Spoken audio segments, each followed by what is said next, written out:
Fer, ustedes lideran un espacio increíble, muy lindo, y lo sé porque mi hijo está acá y está lleno de risas, de juegos, de contención, y esos niños que nada, les regalan una sonrisa, que están acá. ¿Cómo ha sido para ustedes construir este refugio para los hijos de otras personas mientras ustedes caminan su Mm. propio proceso hacia la paternidad? Ha sido inspirador. Ha sido inspirador porque efectivamente lo que hacemos en Nanay es lo que nos gustaría que existiera si es que nosotros tuviéramos un hijo o una hija. O sea, un lugar en verdad donde puedan acompañarlos, un lugar donde ustedes se sientan que esta también es su segunda casa. Entonces, más que nada ha sido inspirador pensando en lo que nos gustaría a nosotros, y también es una forma de tener el cuidado de cierta manera y poder entregar esta paternidad y maternidad, digamos, de otra manera hacia otros niños que son los de Nanay, que son los hijos de mis amigas, que son los sobrinos. Finalmente uno igual pone su granito ahí, y como tenemos el modo niño tan instaurado, digamos, siento que también tenemos la fortuna de ser como los tíos favoritos y piden que nos veamos y que va a venir la Juana. Entonces, si bien es algo que uno anhela, tener un hijo, una hija, y que no sé, me encantaría que mis papás vinieran el día de los abuelos o que el Coco viniera a disfrutar un día del padre Nanay, es también el motor que nos hace, bueno, no soltemos la idea, veamos qué pasa con este tercer intento, y nada, como que siento que Nanay es un poco donde nosotros canalizamos este deseo de cuidar a un tercero, digamos. Hablabas de eso, hablabas de un tercero. Han perdido Sí. embarazo. Hoy les queda una oportunidad guardada en un embrión. ¿Cómo ha cambiado su conversación como pareja desde ese primer intento hasta este momento donde saben que cuando saquen ese embrioncito prácticamente casi se la están jugando Exacto. todo?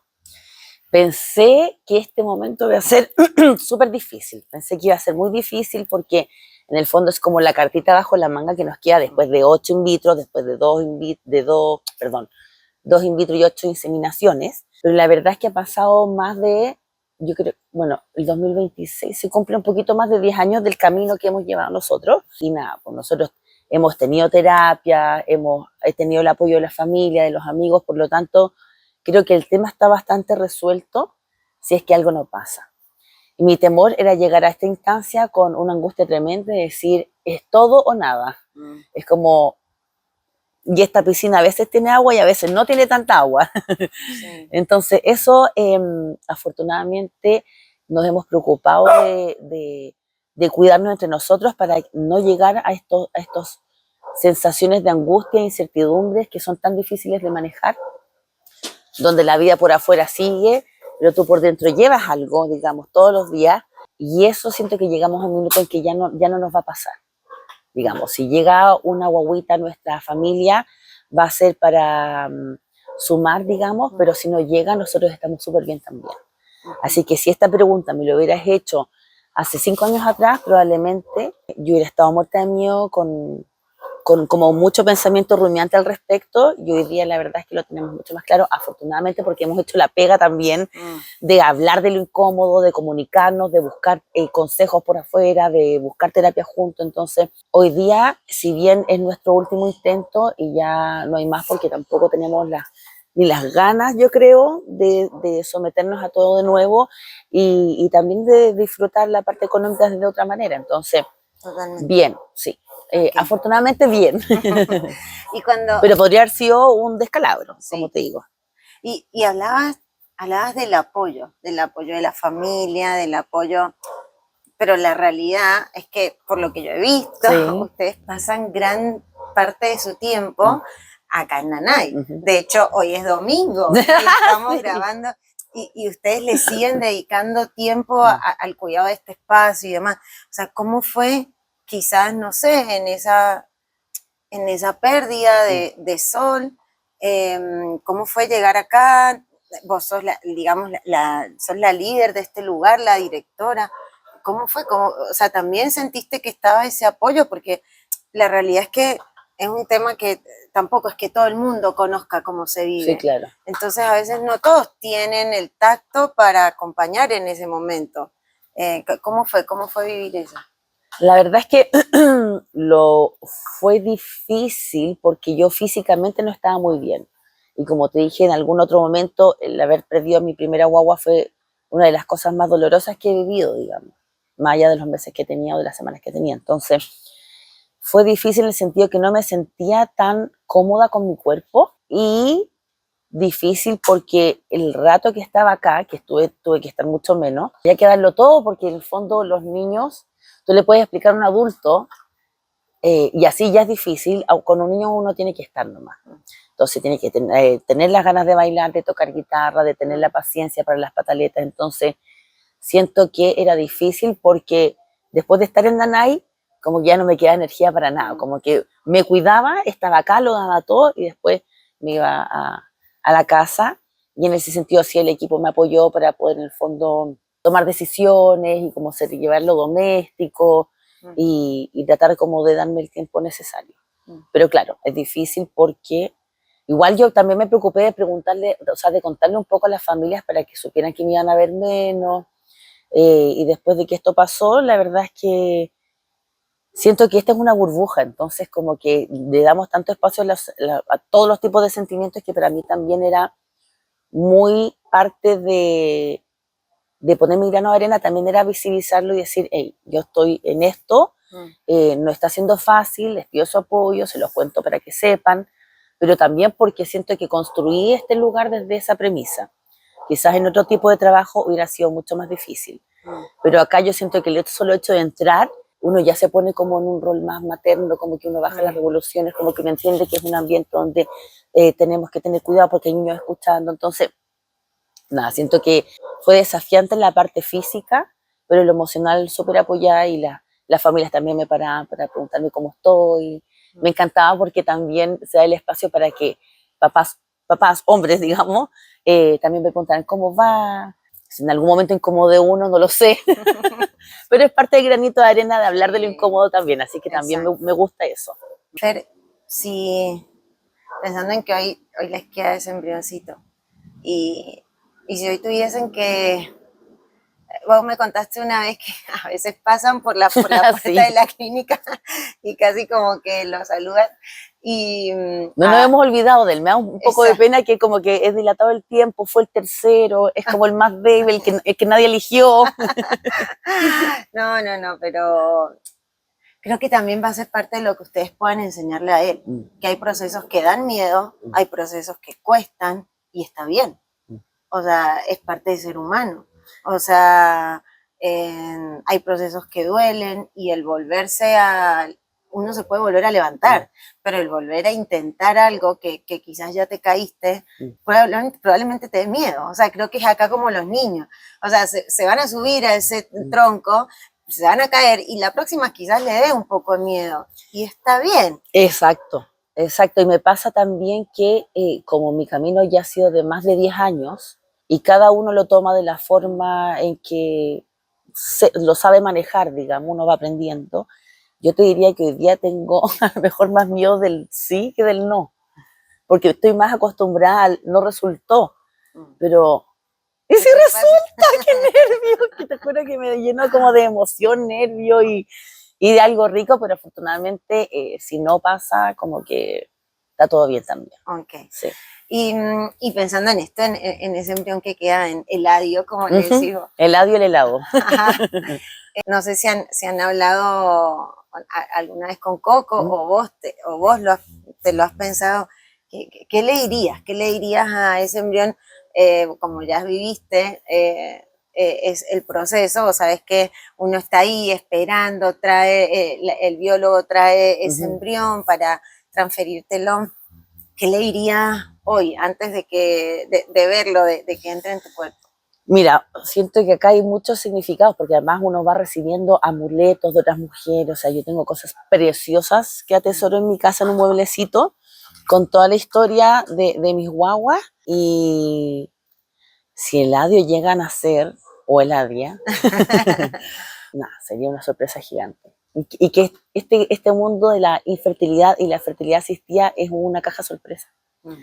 Entonces, ¿qué le dirías? ¿Qué le dirías a él o ella? Que voy a decir que me sorprendiste, pero finalmente lo estoy buscando hace 10 años, entonces como muy loco.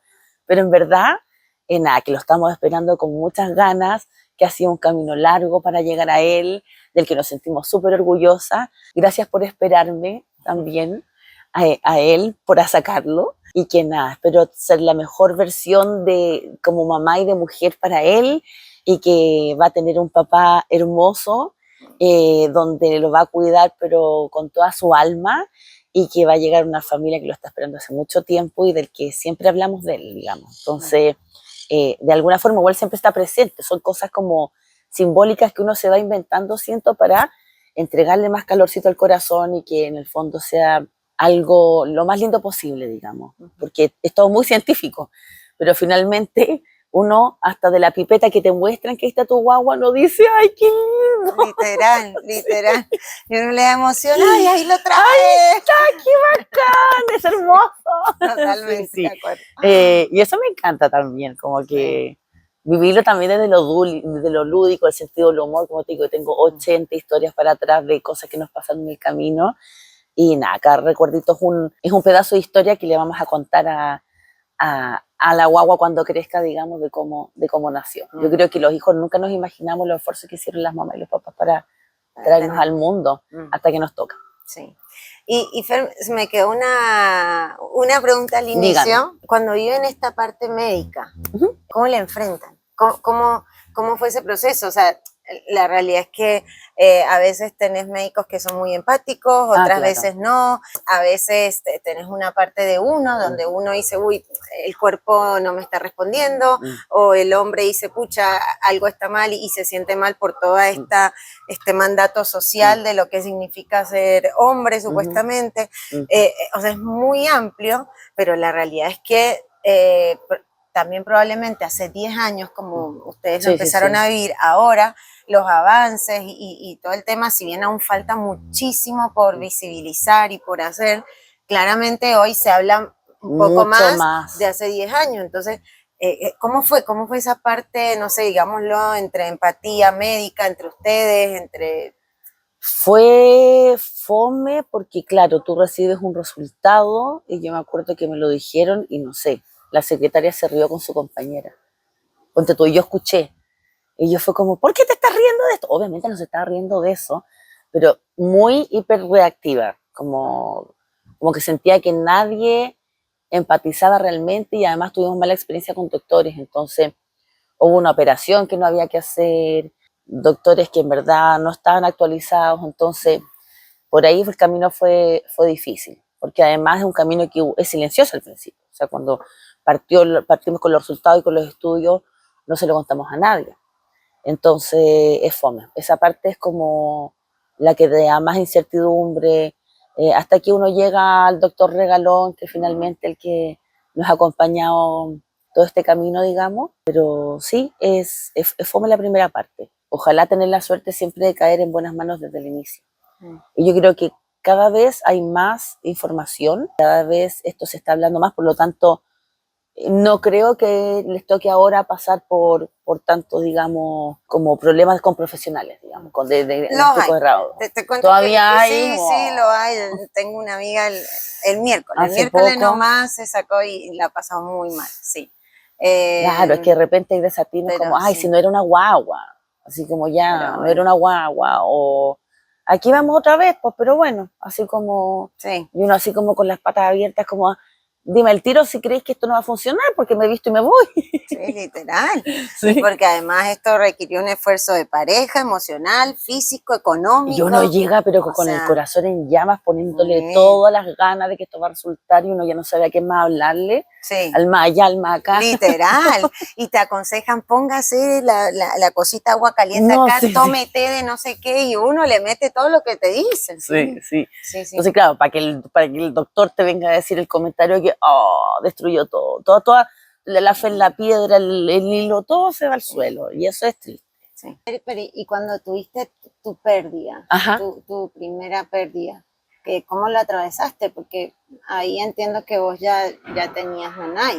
Yo tenía Nanay y pensé que iba a ser más fácil siendo como directora y dueña, y al final es muy difícil porque Nanay, yo siempre digo que yo tengo la Juana, que es mi perra salchicha, que es mi guagua, y Nanay es mi otra guagua, que llegó después, pero lejos la más mal portada, la que más demanda. Entonces también me daba mucha culpa dejar a las chiquillas y me daba mucha lata dejar a mis niños también. O sea, es un poco relacionado a lo que hablábamos antes. Uno sabe que, no sé, este se duerme conmigo o que le iba a costar la entrada a otro porque se da más conmigo y así, bueno, cada una tiene su cuento con los niños, pero en el fondo no es como que uno trabaje con un computador. En el fondo, aquí personas. Cantamos, los niños van a hacer pataletas, los niños van a botar cosas al piso, los niños van a demandar de mí y uno lamentablemente, o sea, lamentablemente porque uno quisiera como poder irse un poco a la cresta tranquilamente y no tienes esa licencia. Porque efectivamente no hay licencia que te diga, oiga, usted está pasando por esto físico, pero también esto que es mental, que también es físico, pero que no se ve y que no se entiende también. Entonces es crudo porque cada una se hace un cuento en la cabeza de las expectativas y vas mirando para el lado y te vas comparando. Entonces cuando ya llega el no, o pasó una dificultad o una noticia que un recuento o lo que sea, digamos, el proceso en que cada uno esté, es fome. Es fome, pero para eso uno tiene que estar bien abierta, digamos, a poder decir cuando no te sientes tan bien o si vienes con pena, a lo mejor que otra tome la batuta, ahí están como el nivel de compañerismo, la familia también, y uno también ser bien honesta y decir, ¿sabes qué? Hoy día no doy con esto, no doy con esta salida, no doy con esta junta, uno se aísla un poquito también. Fer, y ustedes perdieron a alguien que ya tenía nombre, que ya Sí. tenía hasta zapatitos, creo, ¿no? Tenía zapatitos, tenía juguetes, tenía piluchos, se llamaba Sol. Nunca supe el género, pero siempre sentí que era niña y me encantaba el nombre Sol. Y ella fue la pérdida más dura, digamos, por tiempo y porque además había mucha ilusión, fue mucha ilusión de todos. Porque además yo conté, con este afán de visibilizar, le conté al conserje, le conté a todo el mundo en lo que yo estaba, y después, claro, todo el mundo te pregunta y ahí también hay que decir la otra parte que ya no resultó, y es duro, pero también es gratificante como ir abriendo paso y decir, oye, normalicemos, como pregúntenme. Pregúntenme lo que quieran, pregúntenme cómo me siento, y yo también contar. En el fondo, ya no estoy bien, y no estaba bien no solo de pena, porque siento como que la procesión se lleva por dentro, sino porque estaba muy desconcentrada.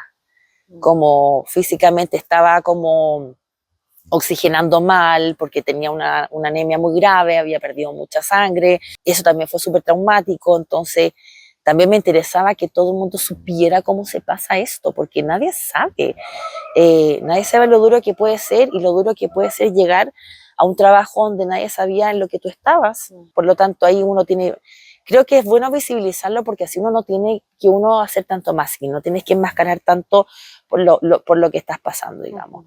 Y en el caso de las educadoras, bueno, es más difícil porque el entorno te lleva todo a pensar en maternar, pero bueno, hay que saber también sobrellevar cómo el trabajo versus el sentimiento y entender que hay días mejores que otros, sin por supuesto que esto marque como en los niños, digamos, que lo entiendan los adultos que nos rodean, que lo podamos sobrellevar y que se note menos en la parte como con los niños. Igual ellos te dan una energía que tú no pediste, ellos te dan un cariño que tú no pediste, entonces también es muy reparador dentro de todo. Es como un carrusel de emociones, siento yo, que a veces en verdad te da risa, que no, que pero que finalmente en el ámbito, digamos, de educación, ellos dan mucho. O sea, como que, no sé si en un colegio, porque son más grandes, pero acá en el jardín son tan chiquititos y son tan divertidos y hacen cosas que, en verdad, que yo gozo con ellos y, en verdad, que es un poco terapéutico también.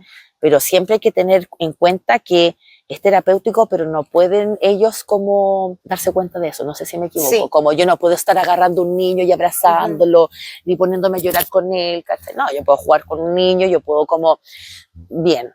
Fer, y pensando en eso, o sea, yo te entiendo ahora que todo ese proceso cómo vos hiciste para que el entorno estuviese más o menos bien y siguiese adelante. Pero ¿cómo hiciste vos con tu proceso de soltar ese bebé? De soltar a Sol, porque eso era algo que era con vos misma, no era algo con el entorno. Bueno, a todo esto, en mi caso, yo igual le avisé a toda la familia, que yo no sé si está bien o mal, en verdad, pero yo, como te decía, le dije hasta al conserje, le dije a todos en lo que estaba para que supieran. Perdón, ¿cómo fue lo que me dijiste? No, o sea, todo lo que vos me contás es eso, es cómo lo enfrentaste hacia afuera, hacia tus compañeras de trabajo, hacia tu jefa, hacia el conserje. Pero ¿cómo viviste esa pérdida vos con vos misma? ¿Cómo hiciste para despedirte vos de Sol? Yo creo que fue una de las cosas más difíciles que me ha tocado, por todo lo que hablamos recién, que es el carrusel de emociones, que uno además está con hormonas, pero sí, fue súper difícil. Creo que me aislé mucho, iba a algunos eventos como cumpleaños de amigos y todo, pero bien disociada. Yo decía, hola, vengo disociada a este carreto donde tenemos que bailar. Afortunadamente también tengo mucha suerte, Ani. O sea, tengo mis amigas del colegio que las adoro, quienes estuvieron ahí como puntal, mi familia, la familia de mi marido. Entonces, con ellos siempre transparente, digamos, y ellos sin exigirme mucho, pero sí, la pena era muy grande. O sea, yo me acuerdo que lo único que hacía era ver Grey's Anatomy, cocinar a veces como cosas ricas, pero en verdad estaba todo el rato tratando de abstraerme porque tenía mucha pena, era como muy injusto además. Es muy, uno cuando está en este camino dice, ya, obvio, me va a costar quedar embarazada, pero quedar embarazada y además perderlo era muy ingrato. Y era poco justo también. Y eso que yo perdí, bueno, también aprendí que no hay momentos para perder un bebé, obviamente la magnitud es distinta si ya nació, si tienes, no sé, ya te salió más guatita. Pero en mi caso, la Sol venía con nombre hace tiempo, fue la primera vez que me embaracé, fue el primer positivo, había mucha ilusión, entonces fue súper difícil. Y además porque físicamente uno no queda bien tampoco. Y me di cuenta mucho después, entonces, nada, fue una pena grande que la escribí, que traté como de plasmar pronto todo lo que sentía para no olvidarlo. Muy agradecida que ella ha venido, siento que ella también hizo lo suyo al venir por estos 2 meses casi, pero sí, como que todavía me da pena, como que puedo hablar, pero siento que puedo llorar fácilmente en cualquier minuto porque como que fue muy bonito, es muy bonito y también muy duro, es muy rara la sensación, no es nada plano, es vivírtelo a concho por si pasa algo, porque también uno tiene miedo, y esto que yo no quería que pasara pasó. No sé, es muy raro en verdad, es súper rara la sensación. Algo que me contaste es que, bueno, hoy les queda un último embrión, sí, guardadito. También tiene nombre. Ah, también tiene Se llama nombre. Eladio. Ah, porque está muy helado. Mi mamá, broma que le van a poner Eladio. No, mamá, son bromas, pero hay que ponerle nombre. Bueno. El uno era Sol, este es Eladio. Está bien. Bueno, perdiste un embarazo y les queda esa última oportunidad guardada. ¿Cómo ha cambiado su conversación como pareja con Coco desde el primer intento o desde que empezaron a querer tener un hijo hasta este momento donde saben que se la juegan a todo? Mira, yo pensé, mi camino fue muy lento porque quería agotar los cartuchos de a poco porque no quería quedarme sin nada, como que siempre quería tener un recurso, una segunda inseminación, otro huevito. Ahora yo creo que se han dado vuelta un poco los papeles, él está mucho más seguro que yo. Yo me llené de aprensiones. También encuentro que sería injusto no sacarlo del congelador porque yo lo traje. Si bien son embriones, para mí ya son guaguas. O sea, ya le tengo el nombre, ya me imagino cómo va a ser. Igual tengo esa ilusión, pero se vive de una manera mucho más tranquila. Pensé que por ser el último intento, digamos, iba a tener como más angustia y más miedo de hacerlo, pero los míos no van porque no resulte, sino que van porque resulte. ¿Qué pasa si resulta? Oh, my God. Porque además, bueno, después de terapias y después de harto camino recorrido, nosotros también sentimos que estamos muy bien como familia. O sea, nosotros somos una familia multiespecie donde está el Coco, estoy yo y está la Juana, que es mi perrita salchicha, que ella también hizo mucho lo suyo también en nosotros. Y hoy día tenemos una vida rica, tranquila, nos llevamos bien, somos súper compañeros. Entonces como que la bobita vendría a sumar, pero ya no vendría como a, digamos, a completar algo, porque ya estamos completos. O sea, el adiós vendría como a integrarse a esta familia y a solo sumar y ponernos desafíos y bueno, tratar de volcar todo lo que uno tiene como anhelo de ser papá y mamá. Fer, y me contabas de que tu camino fue como largo porque no querían no querías agotar todo lo pero que es un error, no lo hagan. Pero, ¿cómo empezó ese camino? O sea, ustedes empezaron, ok, queremos tener un bebé, y en algún momento se enteraron que quizás no iba a ser, como dijiste, tan fácil. ¿Cómo fue esas primeras conversaciones? Porque hoy, tal como vos decís, vivieron terapia, han vivido pérdidas, han vivido un montón de cosas que hoy hace que estén muy unidos. Pero esto no empezó así, o sea, Empezó difícil porque, bueno, tienes que estar como preparada para un resultado que no te esperas. O sea, en exámenes de rutina y finalmente uno de los dos salió con alguna dificultad, digamos. Tuvimos malos doctores, pasamos por una cirugía que no era necesaria y también, bueno, y la parte de salud mental también, o sea, cómo cada uno se toma el tema, las sombras que cada uno tiene. Ella. Esa es Juana. Las sombras que cada uno tiene con respecto a la maternidad y paternidad, cómo fue tu mamá, cómo fue tu papá, entonces todo eso se entra a una licuadora, siento, y uno tiene que empezar a limpiar y empezar a tratar de como aclarar los temas que si cada uno tiene una mochila, digamos. Yo era mucho más extrovertida, el juego más introvertido. También me pasaba que si yo sentía que me iba al hoyo, sentía que me iba un hoyo del que nadie me iba a poder sacar, entonces yo me resistía y también fue un poco más sostenedora de la casa, como te decía, porque para él fue un poco más difícil. Pero nada, yo te diría que la clave está en la comunicación, que es muy difícil, como que suena muy fácil, pero en verdad decirse, o sea, no esperar que lo que tú vives lo viva también la otra persona, y entender que si uno quiere estar más callado y la otra quiere estar más cantarina, porque así se da, son procesos que uno tiene que respetar. Lo importante es como avisarse, para que uno no se lo tome personal, sabes que hoy día no estoy bien por esto, o me pasó también haber llegado a baby shower y estar en la puerta, o sea, creo que fui al baby shower ahora hace poco, pero el baby shower sí que era matado. O sea, una de las cosas que a mí me angustiaba un montón, o cumpleaños infantiles, exquisitos mis amigos, nos eligieron los dos como ahijados, y fuimos la primera al bautizo, y todo el cuento, pero a mí los cumpleaños siempre fueron un tema. Un cumpleaños infantil, por lo que te decía un poco antes, uno cuando todas tus amigas están con guaguita, o con niños más grandes, y tú nada, como que uno siente como que, ya, ¿yo qué hago? Porque la mujer es la que se hace más cargo de todo, sobre todo cuando son más chiquititos, ojalá que no, pero eso pasa. Así que yo terminaba tomando con los hombres pícola, como te decía, en la parrilla, pero tampoco me sentía cómoda, porque sentía que era, no sé, como que yo quería estar en otra parada y no podía estar en esa parada. Y eso sí me costó un montón. Yo te diría que recién hace 3, 4 años yo ya lo vivo como una manera más tranquila y sin tanta ansiedad, digamos. Pero al principio fue súper difícil porque además que uno no lo cuenta, no todos saben quién tiene el problema, o comentarios súper poco acertados de gente que te quiere, pero que también no sabe cómo ayudar también, como, ¿y en qué estáis ahora? Y como, uy, que se han demorado. Claro, entonces hay un montón de variables, o sea, mi enfermedad, que es la artritis reumatoide, la salud mental del coco, mi salud mental, las plata y las lucas para poder hacerlo, porque no es fácil, entonces los trabajos, todo tiene que estar un poco más alineado en este sentido, porque ya que es programado, uno obviamente se toma como las variables de una forma distinta. Sí, que es más de un factor el que empieza a jugar. Es más de un factor, no es exacto. Como me quedé natural y ya. Y aquí a perro con lo que venga, exacto, porque ya está ahí. Acá es tener para el tratamiento, para las inyecciones, por después, por si es un embarazo de alto Se murió riesgo. mi abuela, entramos en pandemia, yo recaí con la artritis, entonces como que también en algún momento estábamos las dos con crisis matrimoniales, como, ¿a qué viene? A tener un hijo, y yo así como súper enojada, ¿cachai? En verdad sí. Fuimos a Villa y después nos volvimos a estar todo tiempo después, ¿cachai? Sí. Pero creo que es un proceso que tiene que ser acompañado, o sea,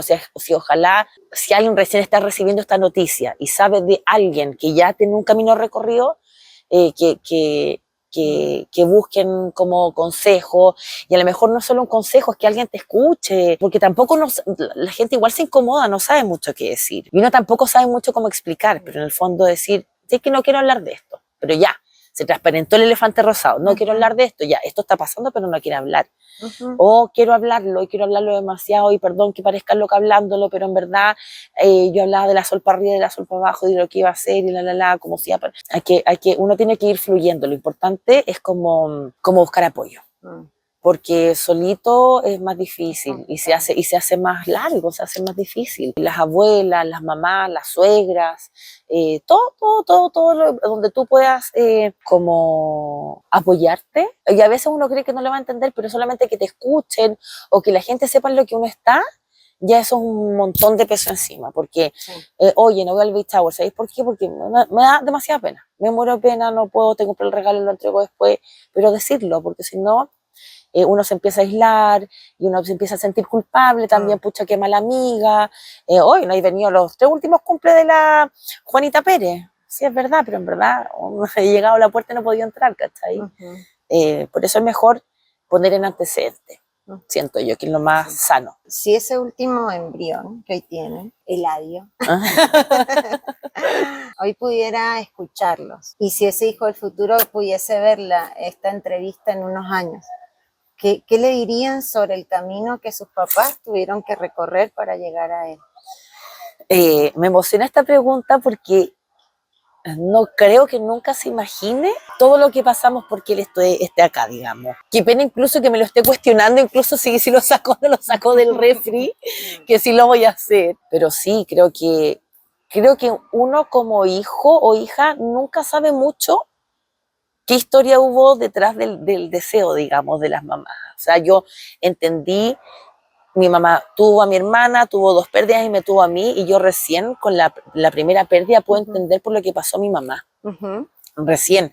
Entonces me pasa que, nada, le diría que fue muy esperado, le diría que fue un camino largo, que no lo olvidamos, que a pesar de ser el último, igual le tiramos besitos cuando pasamos por afuera del edificio y le tocamos la bocina para que sepa que no nos hemos olvidado de él, que ha sido el que más nos ha costado sacar, pero que ya todos los caminos se están alineando y ya esperamos pronto que salga de ahí y que resulte. Y se resulta poder contarle en el fondo cuál fue el viaje para que él esté en nuestras vidas. Pero sí, que heavy igual que él vea esto y decirle todo lo que lo esperamos.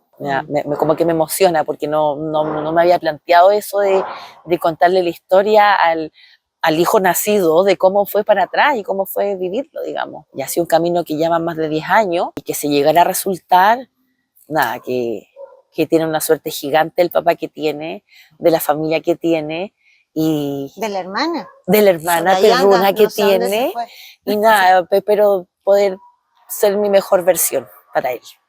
O ella, porque si es ella me va a estar matando ahora si está viendo este video. Eladio Eladia. Es un poco, yo creo que lo que hablábamos es un poco el regalo que te da ser mamá grande. Que le regalas una mamá mucho más mejorada o más madura, no sé. Bueno, eso es lo otro. Yo no quería tener un perro, porque mi ex jefa, que la amo, te juro que era bacán, me decía, yo un perrito, Fer, no, porque no quiero ser como la pareja patética. Qué mala. Los patéticos que no tuvieron hijos y andan rayados con la perrita. Y ahora, ¿qué me importa? La Juana tiene coche, tiene... Nada, solo decirte gracias, infinita. Yo, bueno, tengo a Bruno acá. Creo que nunca no llegué por casualidad acá. Sí, siempre creo en las causalidades. Y cuando pensaba en la última pregunta de que qué le dirías a ese niño, pensaba en eso, cuando Bruno estaba adentro, y en qué me hubiese gustado también decirle. Y el escucharte que con todo lo que has vivido esos 10 años y aún mantenés esa esperanza de pasar por la puerta del edificio, decirle que te recordamos y eso, nada, son muy grandes. Linda, no sé cómo haces para estar acá, para estar con los niños, creo que es admirable, creo que, no sé cómo lo haces. Así que gracias por haberme dado este espacio y gracias por confiar en este espacio. 100%. Y gracias por ayudar a todas las personas que lo puedan llegar a ver. Al final es el propósito. O sea, Es que eso llena mucho, lo que te decía yo, tiene que haber más instancias como estas donde se visibilice, donde las mujeres puedan sentirse que no están solas, que los rollos que se pasa una son los mismos que nos pasamos todas, las mismas angustias, las mismas aprensiones, las mismas rabias también. Y nada, pues yo también creo que ha sido un regalo tenerlos acá. Cada vez que escucho la historia de cómo mis niños llegaron al mundo también me encanta saberlo, porque cuando sé que el camino fue un poco más largo, uno siente que hay como una cosita que se comparte desde el corazón. Así es que feliz, espero haberlo hecho bien. Sí. Dentro de mis enredos. No hay una historia buena o mala, es la historia, es como la vida. Sí, pero haberlo contado de la mejor forma posible para que en verdad esto llegue a muchas más mujeres y a muchas más familias. Y nada, las familias son todas distintas. Hoy día yo tengo una familia que es multiespecie con mi Juana, que está criada como guagua y que no nos importa que la gente nos mire como loquitas. Nada, y hay familias de 2, y hay familias de 4, y hay familias de abuelas, y hay familias con solo papá o solo mamá. Todas las familias son diferentes. Lo importante es que nunca nadie deje de sentirse como una familia, porque si son 2, también son una familia. Y los hijos vienen a complementar, pero no a completar. Entonces, aprovechar este tiempo para hacer todo lo que se puede hacer sin niños, que ya llegará el tiempo, y si no llega el tiempo, bueno, buscar la forma en el fondo de cómo uno, en este caso fue la Juana, donde uno vuelve ese deseo materno. En mi caso es la Juana y mis niños de Nanay, seguramente hay sobrinos, seguramente hay un niño por ahí que también está esperando de un adulto que lo quiera, que lo cuida, que lo consienta, que lo aconseje. Y eso también somos nosotros los adultos, que nos ha costado un poquito más tener hijos. Yo sé que mis sobrinos, digamos, regalados de la vida, también lo sienten así. Y eso es muy lindo. O sea, como va a venir la Fer y el Coco, y va a venir la Juana, porque claro, uno tiene el modo niño instaurado. Entonces, eso. Gracias no solo a vos, sino también a Coco, porque es la historia de los dos, sí. Así que muchísimas gracias. Gracias, hermosa. A ti, espero lo hecho bien, preciosa. Y yo también, por orgullo para ti, seca.